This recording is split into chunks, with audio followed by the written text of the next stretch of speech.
So another question that I'm asked often is, how are these essays relevant to the work that we do or to the work that I have done? The other way of asking the question is, you talk the talk, but do you walk the walk? So let me just cite anecdotes, experiences from a few projects internationally. When I was working on the Peak Tower in Hong Kong, this was a very important project for the local context, and understanding what the local contractors and the context could deliver with the climate that's humid and has typhoon rains at certain times of the year, and understanding the skill sets of the local contractors, also understanding what the local audience wanted from a space like the Peak Tower, included being there locally, understanding the local context, speaking to people, speaking to the contractors, going to their factories in mainland China, understanding the skill sets was very critical in what the design solution was. Case in point, the big ceiling in the atrium, they wanted it to be a backlit glass ceiling or a backlit panel. And my point to the architects and the contractors was, well, how are you going to service it and how are you going to clean it?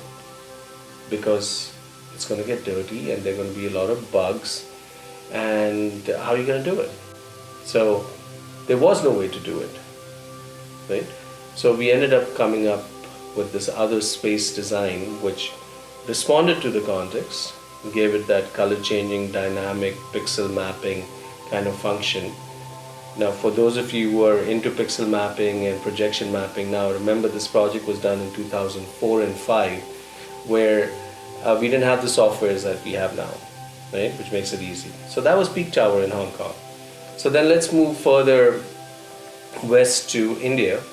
Golden Temple, very prominent project in the north of the country in Punjab, Amritsar, the most holy place for the Sikhs in the world.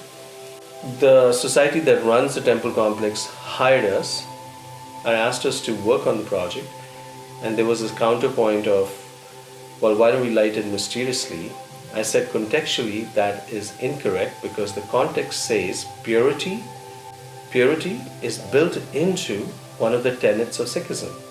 So you don't want it to be a theater set. This is about sanctity and purity. Then the next thing that came up was, well, why don't we light it with this kind of a light? At that time it was a high pressure sodium. Remember, this is 10 years back. LEDs weren't mainstream as much. And I said to them that if you light this with a high pressure sodium, it's not going to be called the Golden Temple. It's going to be called the Tin Temple, because it's going to look like tin. So the color characteristics of the Golden Temple and highlighting the gold required me to come up with a special spectrum mix of lights. That was contextual. Then we moved further to Dubai, where in the late 2000s we won this design competition for lighting the Sheikh Rashid bin Zayed bridge, connecting Bur Dubai to Dera. And there, understanding the context, I designed a lighting system that simulated or that responded to the cycles of the moon. That was contextually so strong for the local body, which is the RTA, the Regional Transportation Authority, that over the many entries that came in and over the many boards that were submitted for our entry, they chose to only showcase the lighting concept board, which was about lighting simulating the cycles of the moon. So, because we understood the context, because we understood the relevance of the moon in the UAE, the United Arab Emirates, we were able to come up with this idea.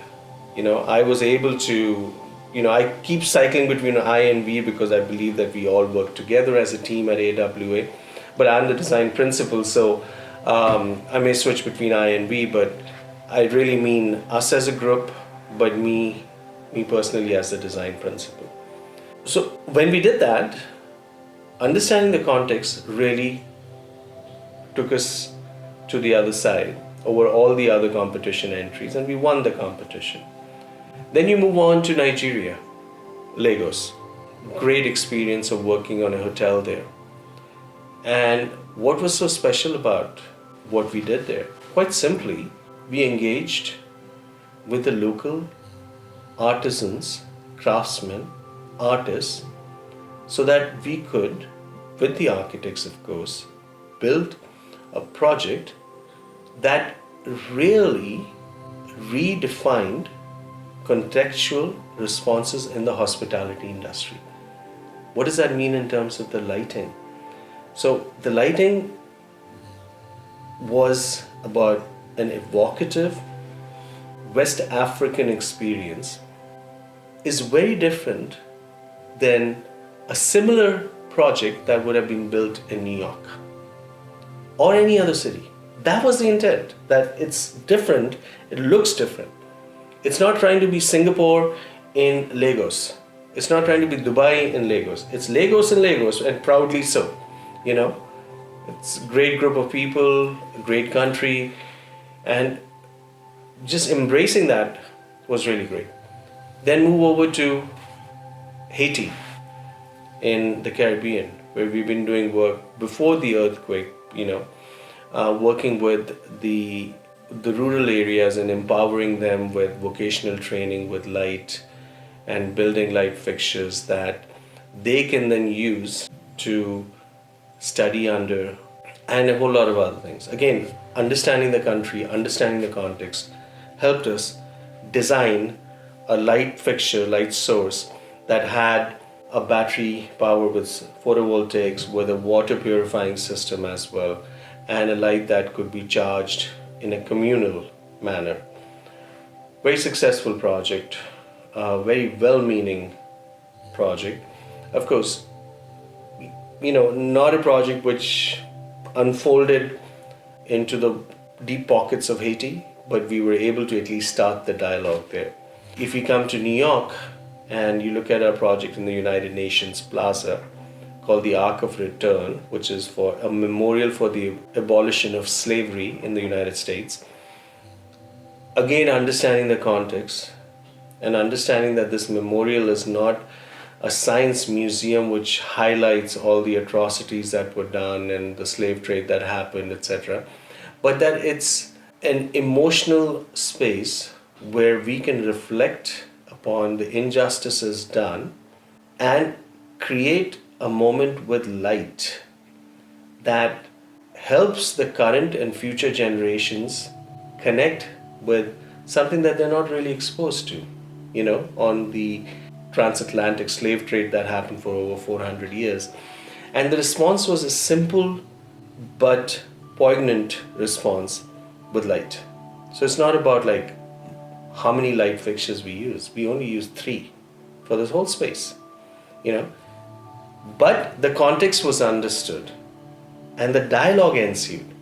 So the point I'm making is, with this great question that has been asked of me, is do you really put this into practice, or you don't have anything else to do, so you sit down and write essays? Yeah. Now the essays come out of these experiences. They come out, they're drawn out from these experiences that have actually happened, and that's a criticality that has to be understood, that it's not let's write an essay and let's find a project to implement it in. No, it's the other way around, that we do these projects ever present, understanding that we must question, be the contrarians that we are, be the iconoclasts that we are. We must question and then share that knowledge with the industry at large. What I'm trying to say is that the question is best answered by stating that the essays don't come first. The essays come after the experiences on the projects. And in that, there is relevance to what we write, what we talk about, and the walk that we do, in a big way. Because sincerity to the intent is paramount.